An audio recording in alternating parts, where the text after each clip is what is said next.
For 3 years, my boss took every report I wrote, every model I built, every presentation I created, and put his name on it. He told me I lacked executive presence. He gave me a 3.2 out of 5 performance review while delivering my own words to the company's biggest client and collecting a standing ovation. I smiled. I said I appreciated the feedback. And then I went back to my desk and started building a $12 million company in complete silence, while still working for him. I never told him. I never told anyone. The day I quit, he looked at me with genuine pity and said, "That is going to be very tough for someone without a client base. You do not understand this market. I already had 9 clients." 4 years later, his name appeared on my phone screen for the 5th time in 1 hour. A federal investigation had just opened into his firm. The FBI and the SEC were involved. His investors were gone. His partners had turned on him. And he was calling me. Not to apologize, not to confess, to ask for my help.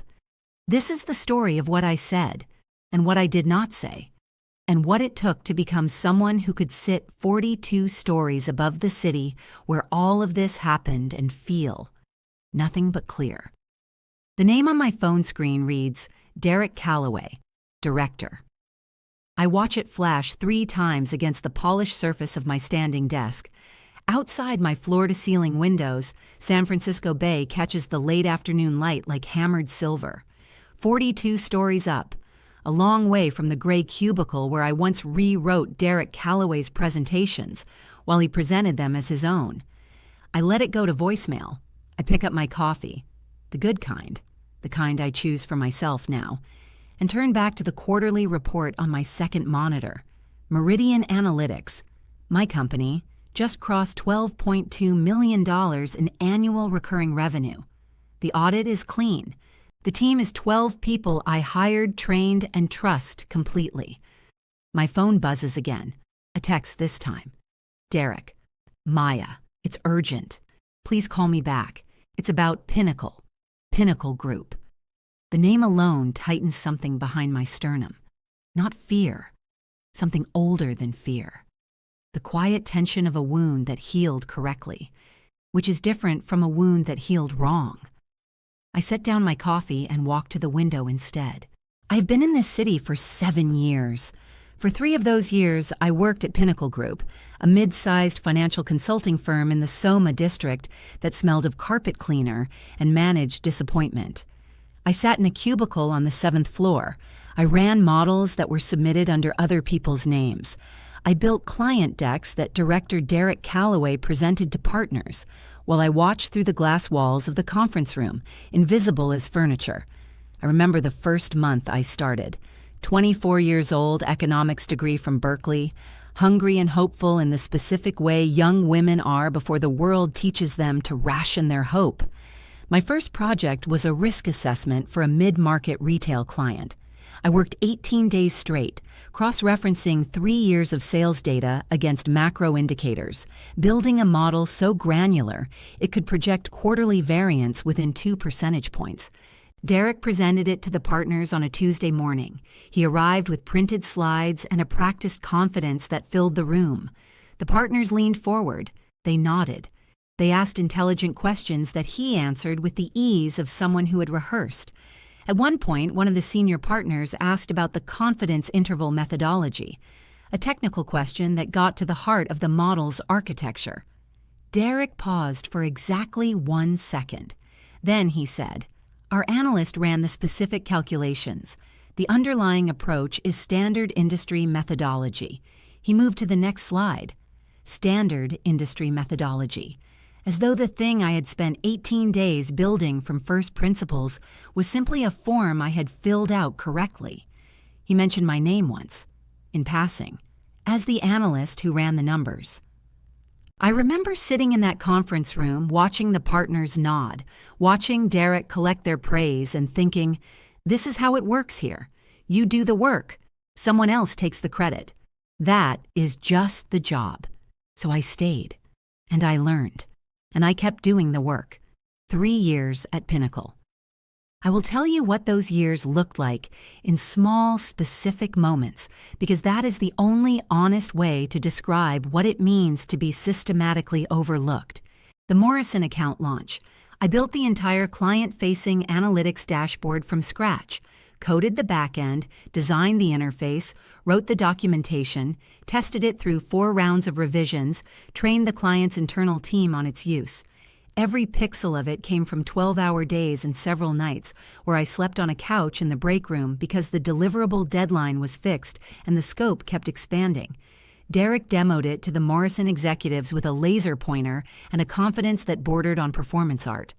Afterward, over drinks, one of the Morrison VPs told Derek it was the most sophisticated client tool he had seen from a firm that size. Derek said, "We have a great team." He did not say my name. The Hartwell merger analysis, 8 weeks of work, 40-page report with 17 supporting data appendices. I interviewed 7 subject matter experts across 3 industries to build the comparative benchmarking section. I modeled 16 acquisition scenarios with individualized risk profiles. Derek submitted it with a cover letter, signed only by himself. When the partners asked who led the research, he said he had supervised a junior analyst. Supervised. As though I had been a student driver and he had been gripping an invisible steering wheel from the passenger seat. My annual review 2 years in. I sat across from Derek in his corner office, and he slid a paper across the desk with a 3.2 out of 5 performance rating. Meets expectations, the summary read. Strong technical skills, but needs to develop executive presence and stakeholder communication. I had written a presentation 2 weeks prior that he delivered word for word to the company's largest client. The client had emailed Derek afterward to say it was the best strategic overview they had received from any consultancy in the past 3 years. I had seen that email because I was the one who organized Derek's inbox as part of my unofficial responsibilities. I was told I needed to work on communication. I did not cry in that office. I had already taught myself not to cry in that office. I smiled, said I appreciated the feedback, and walked back to my cubicle where I sat very still for approximately 4 minutes before opening my laptop and beginning to build something that would eventually change everything. But I am getting ahead of myself. My phone buzzes a 3rd time. Derek. Maya, please. I need your help. Things here have gotten very serious. I look at the message for a long moment. Then I put my phone face down on the desk and go back to my quarterly report. There is a time for everything. This is not yet that time. Have you ever had a moment where someone who spent years diminishing you suddenly needed you desperately? What did you do? Because what I did next changed everything. Let me tell you about the Tuesday night I quit. It was not dramatic. There was no speech, no slam door, no moment of public reckoning. I simply sat at my desk at 9:45 at night, alone in the office as I frequently was, and opened a new document. At the top, I typed, Meridian Analytics, Business Plan Draft 1. Then I went back to finishing Derek's client deck. That was 4.5 years ago. The full story of what I built between that night and now is not a simple story. It is a story made of very small choices repeated daily, of patience that felt indistinguishable from suffering, of building quietly in the background while performing normalcy in the foreground. I want to describe the internal architecture of that period, because I think it is the part that matters most and the part most people skip over in favor of the dramatic moments on either end. After I wrote that first business plan draft, I spent the next 6 weeks researching the analytics consulting market, gaps in service delivery for mid-market firms, technology platforms that were powerful but underused because most consultants lacked the technical depth to deploy them properly. I had that depth. 3 years at Pinnacle had made me exceptional at the technical work. They just had not let me be anything more than the person who did it. I registered Meridian Analytics, LLC on a Saturday morning in February, 6 months before I gave my notice at Pinnacle. $100 in filing fees, my sister Priya's kitchen table, a cup of green tea going cold beside my laptop.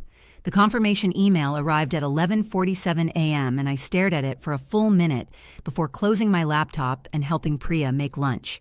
I told no one at Pinnacle. This was deliberate and essential.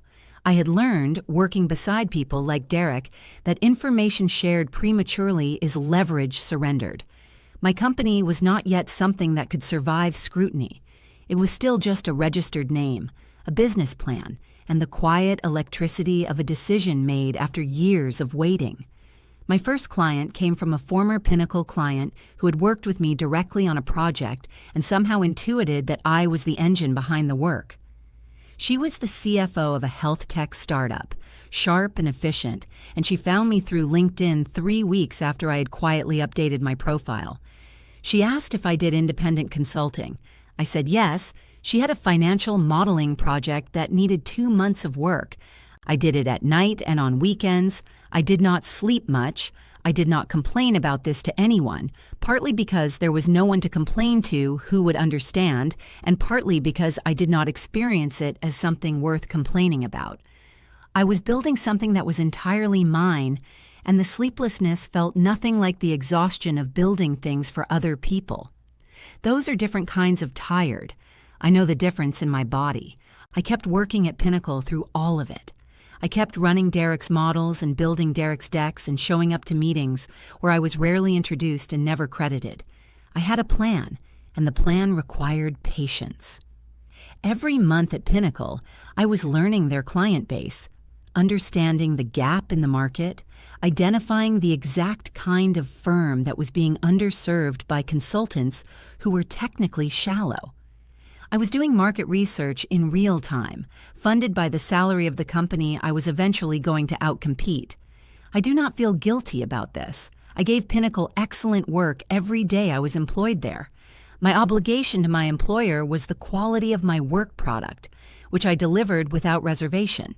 My obligation to myself was something they had never been interested in honoring. My second client came from a referral from the first. My third from a LinkedIn post I wrote at midnight about a gap in mid-market financial analytics that generated 47 comments and 3 direct messages from potential clients in 48 hours. By month 8, I had 4 clients. Monthly revenue $11,400. By month 12, 9 clients. Monthly revenue $47,000. I gave my notice at Pinnacle on a Wednesday morning in March, on a day when the fog was still heavy over the bay and the office smelled, as it always did in March, of recycled heat and the staleness of a building that did not open its windows. Derek's face when I resigned is something I have thought about many times since. He looked, not devastated exactly, he looked confused, in the way that people look confused when reality contradicts a story they have long accepted as true. The story he had accepted was that I was a capable but unremarkable junior analyst who was lucky to have a position at a firm like Pinnacle. The resignation of such a person should have been mildly inconvenient, easily replaced, worth perhaps a perfunctory counteroffer before moving on. He asked where I was going. I said I was starting my own firm. There was a pause long enough that I counted it. He said, "Doing what exactly?" "Analytics consulting," I said. "Same market, actually." Another pause. Then he said, "That is going to be very tough for someone without a client base or a professional network at that level. It is a very competitive space. Most independent consultants at your experience level find the business development piece extremely challenging." I thanked him for his feedback. I did not tell him that I already had 9 clients. I did not tell him that my monthly revenue had just crossed $47,000. I did not tell him that 2 of those clients were former Pinnacle clients who had specifically sought me out because they had realized at some point that the quality of the work they were receiving depended entirely on the quiet analyst they rarely got to speak to directly. I packed my desk in 40 minutes. I took my Berkeley mug, my noise-canceling headphones, a stapler I had bought myself because the office staplers were always empty, and a small cactus named Gerald that had survived 3 years on the 7th floor on almost no sunlight and what I can only describe as sheer determination. I did not look back. I had learned that looking back slows you down. What would it mean to you to build something completely your own, in secret, while everyone around you assumed you were not capable of it? Would you have had the patience? Year 1 of Meridian running full-time. Revenue, $1.1 million. I want to sit with that number for a moment, not because I want to impress you, but because I want you to understand what it represented. A year earlier, I had been sitting in a cubicle with a 3.2 performance review, telling me I lacked executive presence. 1 year later, I had crossed $1 million in revenue from a company I had built, while that cubicle was still technically where I spent my days. Year 2. We moved into a real office, light-filled floor in a building near the Embarcadero with a view that, on clear days, stretches to the marine headlands. I hired my first 3 full-time employees. I spent 2 weeks on those hiring decisions with a care I thought about deliberately, because I knew that who you build with in the early years determines almost everything about what you become. Revenue, $3.4 million, year 3. Enterprise clients. A product launch. A proprietary analytics platform built by James Okafor, my co-founder and head of technology, who had joined Meridian at the end of year 1 after leaving a Series B startup where he had been lead engineer. James understood how to build tools that were technically powerful without being inaccessible. And he understood from the first conversation we had about what Meridian was trying to become, exactly what we were trying to build together. Year 4. The year I got Derek's call. Revenue on track to close at $12.2 million. Series A funding round successfully closed 6 months prior, led by a venture firm that called Meridian's technology the most intuitive financial modeling platform in the mid-market space. I did not have executive presence issues anymore, or if I did, no one was in a position to evaluate me on them. I want to tell you what those years actually looked like on the inside, because this is the part that people want to skip to the highlight reel of the funding rounds, the revenue numbers, the features and industry publications, without sitting in the years of compound uncertainty that preceded them. Year 1, there were months where I paid myself nothing so I could make payroll. There were 2 months back-to-back where I looked at my bank account and calculated how many weeks I had before I would need to either bring in new revenue or start making conversations I did not want to make. Both times the revenue came, but the weeks of sitting with the uncertainty without allowing it to compromise the quality of the work, that costs something that does not show up on a balance sheet. There was a client dispute in month 7, a different kind of crisis, a contract problem, not a financial one, where a client tried to renegotiate the terms after delivery and claim the work was not what they had commissioned. I spent 3 weeks fighting for what was mine. I won. I learned things during those 3 weeks about contract language and scope documentation and the language of professional firmness that I have used 100 times since.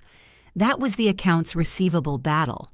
What nearly broke me came 4 months later, because I want to tell you about the night I almost quit. It was 11 months into running Meridian full-time, a Friday in November. I had been awake for 22 hours finishing a deliverable for a client who had just informed me by email at 9 p.m. that they were putting the project on hold indefinitely while also declining to pay the final invoice. The legal position was unclear. The amount was $4,100. Not catastrophic, but real. Real enough that it sat on my kitchen counter while I ate cereal at midnight and thought about Derek Calloway. Not with anger. With something worse. With the vertigo of wondering whether he had been right, whether I had confused competence with capability, whether the invisible analyst who sat in the back of conference rooms had been invisible for a reason, and the reason was simply that she did not belong at the front. I sat with that thought for a long time. I did not push it away. I let it make its full argument. Then I opened my laptop. I looked at the folder called For When It Matters, where I kept the records of everything I had built. I opened the original Meridian business plan document, 4.5 years old now. I read the first page, then I opened a new spreadsheet and started modeling the path to the next client. I did not sleep that night, but I did not quit either. I just kept going, in the unglamorous way that building something real actually requires. Not because I felt certain, but because I had decided on a Tuesday night in a cubicle that this was the direction, and I had not yet been given a good enough reason to change it. The client eventually paid. The hold was lifted 6 weeks later. They became one of Meridian's longest-running accounts. I still think about that Friday sometimes, not as a triumph, as a reminder that the distance between quitting and continuing is often just one more hour of staying at the table. There was the day my first full-time employee, a brilliant data scientist named Keisha, told me in her 6-month review that Meridian was the first job where she felt like the quality of her thinking was the actual thing being valued. She said this very directly, without sentiment, the way she says most things.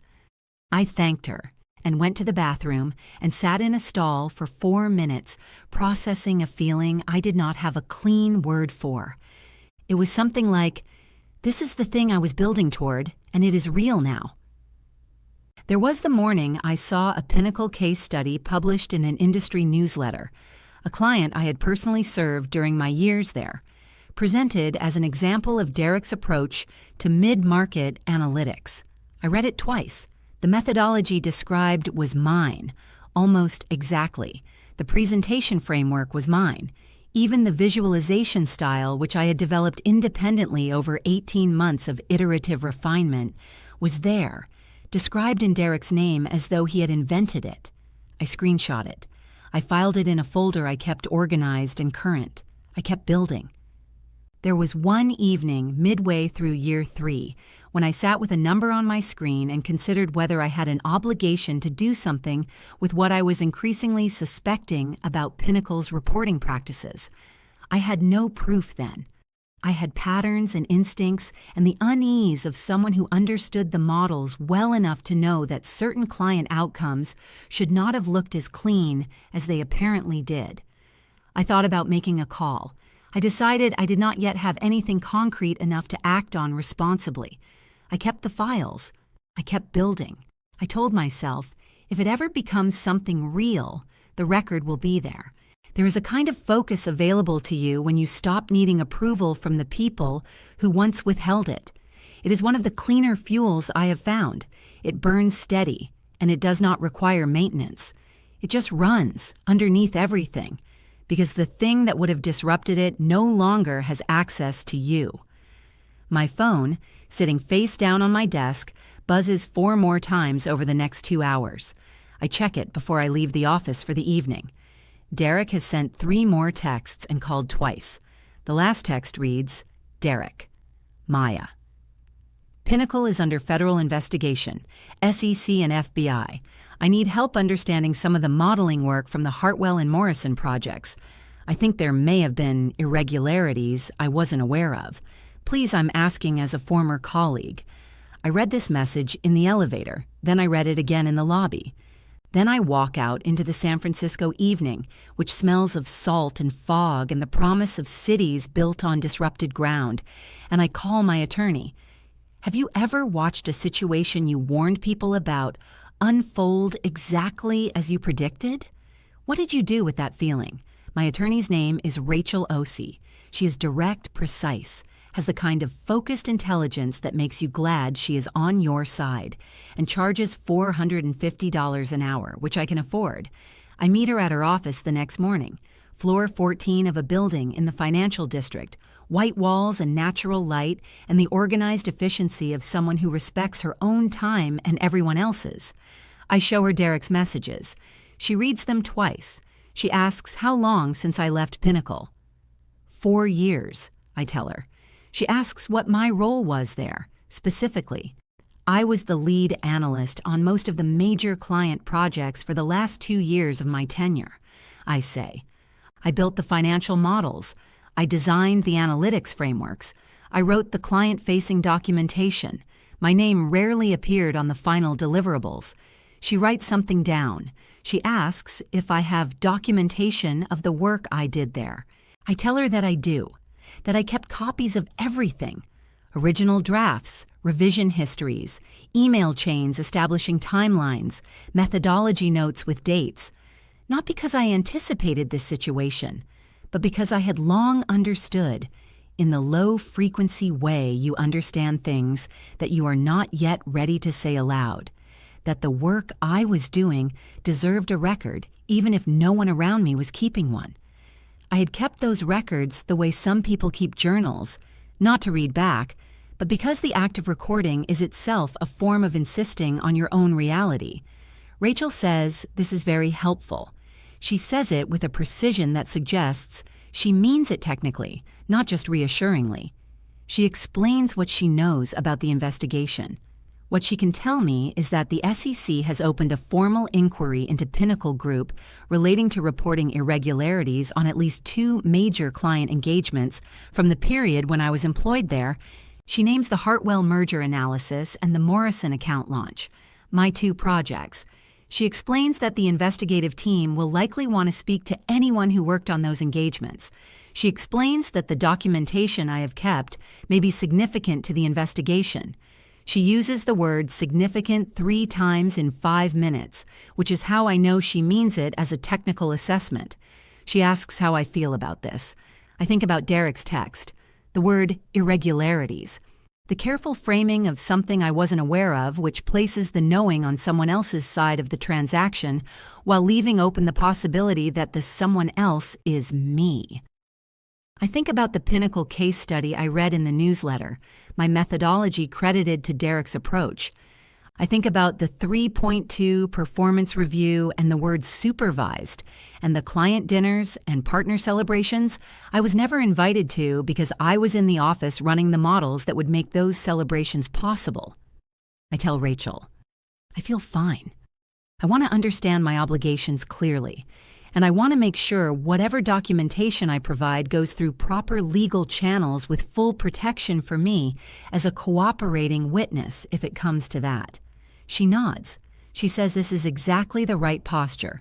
We meet for 2 hours. I leave with a clear plan, a retainer agreement, and the calm of someone who is prepared for a situation they did not create but knew, at some level, was always coming. That evening, my co-founder, James, forwards me a LinkedIn notification.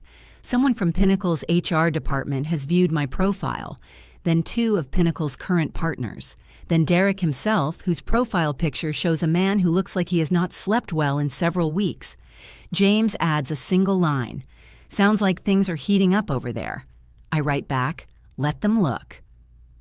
10 days later, on a Thursday morning with low fog and the quiet of a city that has not yet started its day, I agree to meet Derek Calloway.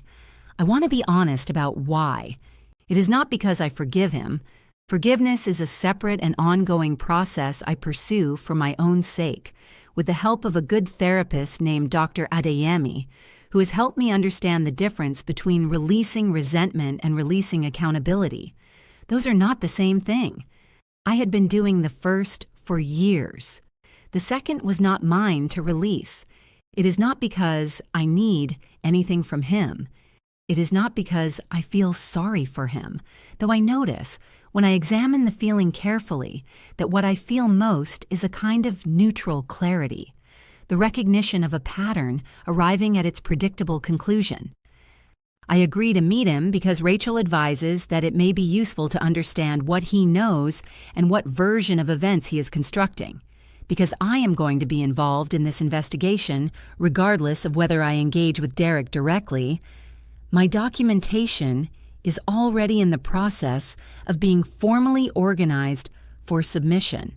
And because, I will admit this, there is something I want him to see, not to punish him with it.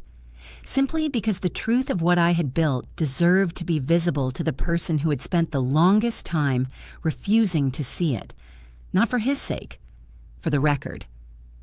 We meet at a coffee shop in Hayes Valley that I chose specifically. It is 2 blocks from Meridian's offices. It is the kind of place where people who know me occasionally stop to say hello. Derek arrives 3 minutes late. He looks older than I remember. Not aged in the way of someone who has been sleeping poorly, though that too, but aged in the way of someone who has been performing confidence for years and has recently lost access to the performance. The suit is right, The watch is right. Something behind his eyes is not. He sees me first, and his expression does something complicated. I am standing near the window in the morning light. I am wearing what I wear every day now. Well-cut clothes, the kind that do not announce themselves but signal clearly. I look like what I am, which is the founder and CEO of a company that is doing $12 million a year. I did not look like this when I worked for him, or rather, I looked like this, but he could not see it. He extends his hand. I shake it. We sit. We order. He begins explaining the situation with the careful language of a man who has been practicing. The irregularities he refers to, the investigation, the scope of it. He uses the phrase without my full awareness 4 times in 6 minutes. He is building a story, and I am intended to be the part of it that explains how certain decisions were made at the junior level, below the level of his awareness. I let him finish. Then I say, Derek, I built those models. I designed the frameworks. I wrote the methodologies. I have the original files with creation dates and full revision histories. I have email chains showing me sending you completed models which you then submitted unchanged to the clients. I have documentation that establishes with complete specificity who did what on those projects and in what sequence. He goes very still. I continue, unhurried. I have already retained an attorney. I have already been in contact with the investigative team's office through proper channels. I will be providing my documentation formally and completely. My attorney is handling that process. There's a long silence. He says, Maya. I say, I am not going to sign anything that misrepresents my role. I am also not going to provide anything that protects you at my expense. What I am going to do is tell the truth, completely and accurately, about what I built and what my role was on those projects. All of it. A silence long enough that I watch a couple at the next table finish their conversation and gather their things to leave. He says, You realize this could be very damaging for me. I say, I realize that. He looks at his coffee. He looks at the table. Then he looks at me with something that is not quite contrition, but is the closest thing to it that I imagine he has available. He says, You were good at your job, you know, better than I ever said. I do not feel the rush of satisfaction that I might have expected from this sentence. I feel something quieter, the neutrality of arriving at a place after a very long walk and finding it smaller than you imagined, but real. The acknowledgement I had once needed, delivered years too late and several contexts too dire to land as it was intended. I say, I know. I always knew. I stand up. I button my jacket. Before I walk away, I pause. Not for effect, because there is one true thing I want to say. I say, the Meridian platform that got written up in the trade journal last month. The financial modeling tool everyone is calling the best thing in our market category. He nods slowly. I say, the core methodology is a direct evolution of the framework I built for the Morrison account, the one you presented to Morrison's VPs with a laser pointer while I watched through the conference room glass. I thought you might want to know that. I leave him there with that sentence and his cold coffee and the morning light coming through the windows of a coffee shop 2 blocks from a company that never would have existed if he had simply let me be visible. Back at the office, Keisha is at her desk when I walk in. She reads my face with her usual precision. She says, How did it go? I say, exactly as I expected. She nods. She says, Good, then it is done. She goes back to her screen. I go back to mine. That is the whole conversation. It is enough. When you have been underestimated for years and finally have irrefutable proof of your worth, what do you do with it? Do you use it as a weapon or as a door? I want to tell you what the investigation actually found, because it matters and because it is stranger and more specific than I expected. The irregularities Derek had referred to were not, as I had initially assumed, purely analytical errors in the models I built. The models themselves, my models, were accurate, rigorously accurate, built on sound methodology with appropriate confidence intervals and conservative risk estimates, and the intellectual honesty of someone who cared about being right more than about being convenient. The investigation found that the models had been selectively altered after I submitted them. Not wholesale changed, specific data points adjusted. Conservative risk estimates shifted upward by amounts small enough to seem like rounding, but large enough across multiple models to shift the picture of client outcomes in a direction that supported certain representations Pinnacle was making to those clients, and critically, to regulators. The alterations were made after my involvement ended, after I had sent the completed work, after I had gone home or gone to the next project or gone to sleep, and someone, the investigation would determine who, had opened my files and made them say something slightly different than what I had made them say. Rachel walked me through this carefully and precisely.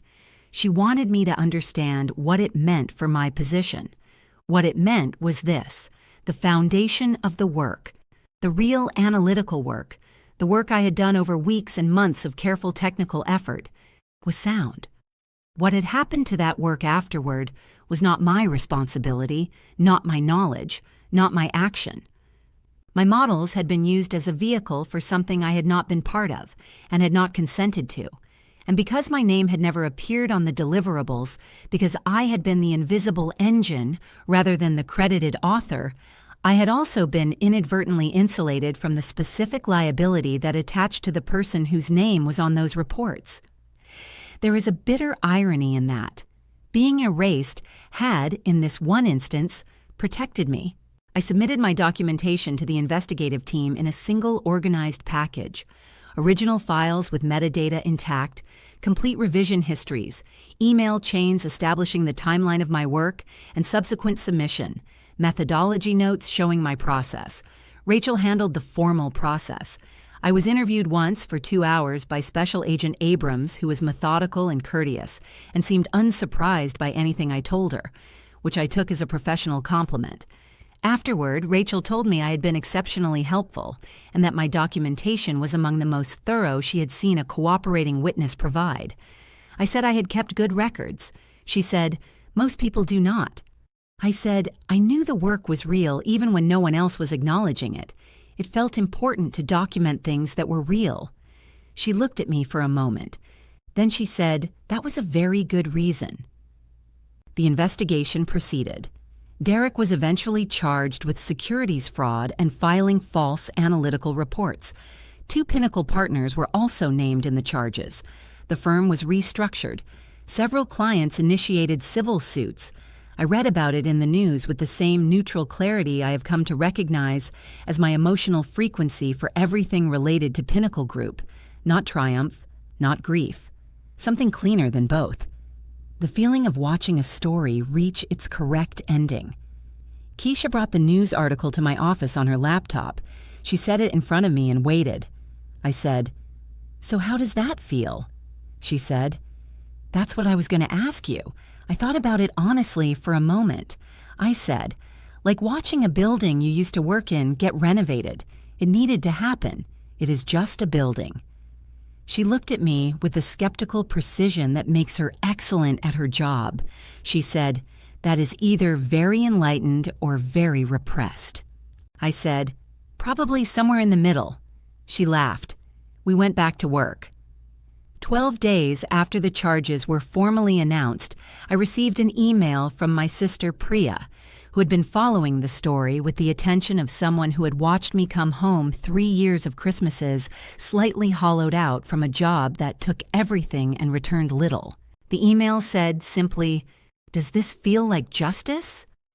I sat with that question for longer than I expected to. What I felt, sitting at my desk 12 days after the charges, looking at the bay and the quality of its afternoon light, was not justice exactly. It was more like resolution, the closing of a parenthetical that had been open for 4 years, the confirmation, external and formal and documented by federal investigators, that what I had known about my own work had always been true. I wrote Priya back. It feels like accuracy, like reality finally matching the record I have been keeping. She called me immediately. We talked for an hour. She reminded me, as she periodically does, that she tried to tell me to leave Pinnacle in year 1. I told her, as I periodically do, that the timing of year 3 ended up being exactly right. We argued about this with the particular pleasure of siblings who are genuinely fond of each other and have had enough history together to fight with affection. Before we hung up, she asked if I had heard from Derek since our coffee shop meeting. I had not. I did not expect to. She asked if I wanted to. I thought about this. I told her, no. Not because I am angry, because there is no version of that conversation that adds something I need. I have everything I need. I've had everything I needed for several years. I just did not need to announce it. There is one more piece of this story I want to tell you. In the week after I gave my notice at Pinnacle, those first strange days of running Meridian full-time, when everything felt simultaneously possible and terrifying, I drafted an email to Derek. It was not an angry email. It was not a triumphant email. It was a long, careful, specific accounting of every project I had led during my 3 years at Pinnacle, every model I had built, every framework I had designed, every client outcome that had followed from work I had done. It named the clients, the dates, the outcomes, the intellectual contributions that had driven each result. It was essentially the documentation package I would later provide to federal investigators, but written in the second person and addressed to the man who had presented it all as his own work for 3 years. I worked on it for 2 evenings. I made it precise and complete and entirely true. Then I did not send it. I saved it in a folder on my desktop called For When It Matters. I do not regret not sending it then. The email was not for Derek. It was for me. A record, a proof, a private ceremony of acknowledgement conducted in the absence of anyone who could witness it. Sending it to him at that moment would have turned it into something combative, something that required his response, something that made my sense of my own value contingent on whether he was capable of receiving what I was telling him. He was not capable. I knew that. I had learned that over 3 years of watching a man perform confidence while quietly standing on the foundation of someone else's work. I did not need his recognition. I had the work. I had the record. I was building Meridian. The email found its audience eventually in a form more thorough and more consequential. It just took 4 years and a federal investigation and a careful attorney and 2 hours with a federal investigator who understood exactly what she was looking at. What do you do with the proof that no one around you is ready to see? Where do you put the record of your own reality when the people who should be keeping it refuse to look? Every second Wednesday evening, I meet with 5 women through a mentorship program I joined 3 years ago. They range in age from 23 to 31. 3 work in finance and analytics. 1 is building her first startup from a kitchen table. The same model I know intimately.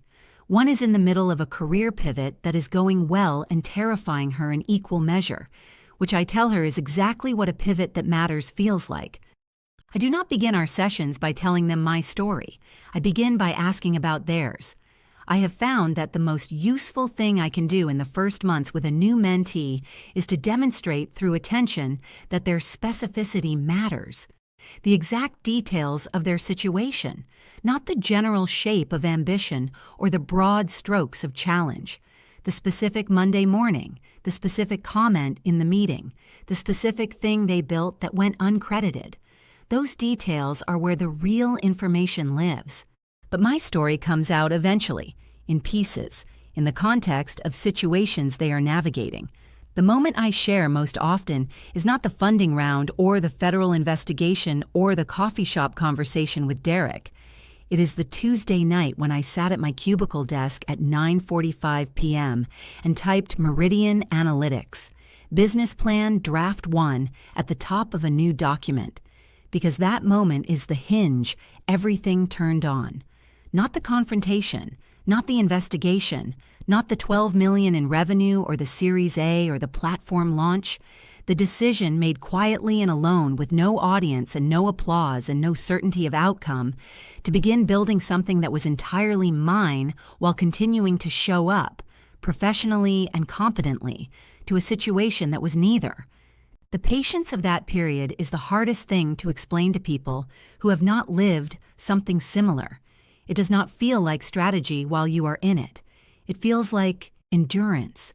It feels like choosing every single day to invest your best energy in something that does not yet exist rather than spending it on resentment for something that does.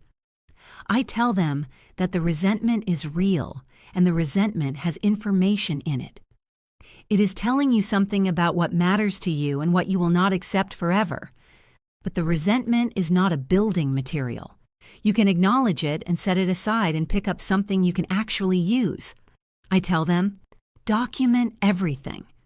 Not because you are preparing for war, because the work is real and it deserves a record even when no one around you is keeping one. I tell them, the goal is not to make them see you. The goal is to build something that makes it impossible for anyone to look away. I tell them, composure is not suppression. Composure is the choice to spend your energy on the thing that matters, rather than on the performance of being wronged. One of the women in my group, Amara, is 26 and works in risk analytics at a firm where her contributions are consistently attributed to her senior colleagues during client presentations. She stays late. She builds the models. She sits in the back of the room during meetings where the work is presented. Last month, she told me she had started working on something on the side. I asked her to tell me about it. She described it. The gap she had identified in her sector, the technical advantage she had that most people in her position did not, the first potential client she had already had an initial conversation with at a conference. I listened to the entire thing without interrupting. Then I said, "When did you register the LLC?" She looked at me. I said, "You should register it this week. It costs $100. The filing takes 40 minutes. You can be Amara, the person building a company starting this week, even while you are still Amara, the analyst at your current job. Those two identities can coexist. In fact, the second one will make the first one manageable in a way that nothing else will, because you will know, even when no one else knows, that you are already becoming what you are building toward." She registered the LLC 11 days later. She texted me a screenshot of the confirmation at 11:52 p.m. on a Saturday night. I sent back, "Now the work begins." It does. It always does. The beginning is just a door. What you build after you walk through it is everything. It is a Thursday morning in early spring. San Francisco Bay is silver and cold outside my windows. Gerald the cactus is on the windowsill, now 6 inches taller than when he left the 7th floor of a building in Soma, thriving in a way that feels, on certain mornings, like a quiet joke I am in on alone. I am reviewing a term sheet for Meridian's Series B round. The lead investor is a firm that 4 years ago passed on our Series A because, and I am quoting the feedback my former investor relations lead shared with me, the founder lacked the executive profile they typically look for at that stage. They came to us this time, unsolicited. Their associate sent a LinkedIn message to James first, not knowing the co-founder relationship, and James forwarded it to me with a single word: interesting. This is not forgiveness. This is business. They are not the same thing, and conflating them serves no one. Keisha knocks on my glass door and slides into the chair across from my desk with the expression she wears when she has found something interesting in the data. She has been with me since year 2. She is one of the best decisions I have made. She says, "You know the Morrison account?" I say, "I know the Morrison account. The dashboard I built for them in year 2 at Pinnacle, the one Derek demoed with a laser pointer." Keisha nods slowly. She says, "They just put out an RFP, looking for a new analytics consulting partner, their current provider." She slides her laptop across the desk. I look at the screen. Their current provider is a firm that grew out of Pinnacle Group's restructuring, carrying forward certain client relationships and certain methodologies. The analytics approach they describe in the RFP, the framework, the visualization philosophy, the language around risk modeling and scenario analysis is mine. A slightly degraded version, missing several years of the refinements I have made since, but unmistakably the architecture. The foundation I built in a cubicle on the 7th floor while a man with a laser pointer took credit for it in conference rooms where I was not invited to speak. They are looking for something better. I say, send them our capabilities deck. She says, the full one? I say, the full one, with the platform demo, and include the case studies from our current work with firms in their sector. Make it comprehensive. She grins. She's already thinking about it. She says, you want me to note in the cover letter that you previously worked on their account? I think about this for exactly one moment. I say, no. Let the work speak for itself. It always has. We win the Morrison account 3 weeks later. The announcement goes out on a Tuesday morning. I am in a board meeting when the email comes in. I see it on my phone under the table. I do not interrupt the meeting. I do not perform anything for anyone. I put my phone back in my pocket and return to the conversation at hand. Later, in the elevator, alone with 17 floors between me and the lobby, I allow myself one moment of something that is the precise opposite of invisibility. Then the doors open. I walk back into the work. A year after the Morrison account closed, $18.4 million in annual revenue. Series B finalized, 23 people on the team now, soon to be 28. Derek Calloway is serving 32 months in federal prison. I read about it in 3 sentences in a trade publication on a Tuesday morning, the same way I read everything else that matters, once clearly without ceremony. I did not feel triumph. I had spent my feeling on this a long time ago. What I felt was something simpler, the quiet of a thing that is finally finished moving. On my office wall, where I can see it from my desk without turning, hangs my diploma. Maya Chen, Bachelor of Science in Economics, University of California, Berkeley, summa cum laude. Next to it, framed in the same black frame, is the first page of the original Meridian business plan, dated, time-stamped, typed at 9:45 p.m. on a Tuesday night in a cubicle on the 7th floor of a building I left without looking back. Both of them out in the open now, both of them visible. Gerald is on the windowsill behind me, 6 inches taller than the day I carried him out of Pinnacle in a cardboard box. He has never once required anyone's approval to grow. My desktop still has a folder called For When It Matters. Inside it, the original models, the email chains, the revision histories, the unsent email to Derek, which I will never send because it was never for him. It was for me. Proof, kept in the dark, of something that was real before anyone was ready to see it. It was real. It was substantial. It was mine. If you are somewhere right now where the same is true for you, where the work you do disappears into someone else's name, where the chair where someone should be proud of you stays empty, where you have started to wonder whether invisible means unworthy, I want you to hear this clearly. It does not. Open a new document. Put your name at the top. Start the record. You do not need permission. You do not need an audience. You do not need anyone to see it yet. You just need to begin. Everything else follows from there. I know, because I am sitting in the proof of it right now, 42 stories above a city that never asked whether I belonged here. What is the thing you have been building in secret while the world looks the other way? Tell me in the comments below, because someone should be keeping your record. If no one else is doing it, start with yourself. And if this story stayed with you, if you saw yourself somewhere in it, do something for me right now. Hit the like button, not for me. Do it as a signal to yourself that you are done being invisible, that you heard this, that you are keeping your record from today forward. Share this video with one person you know who is sitting in a cubicle somewhere right now doing work that is disappearing into someone else's name. They need to hear this more than they need anything else today. You know exactly who I mean.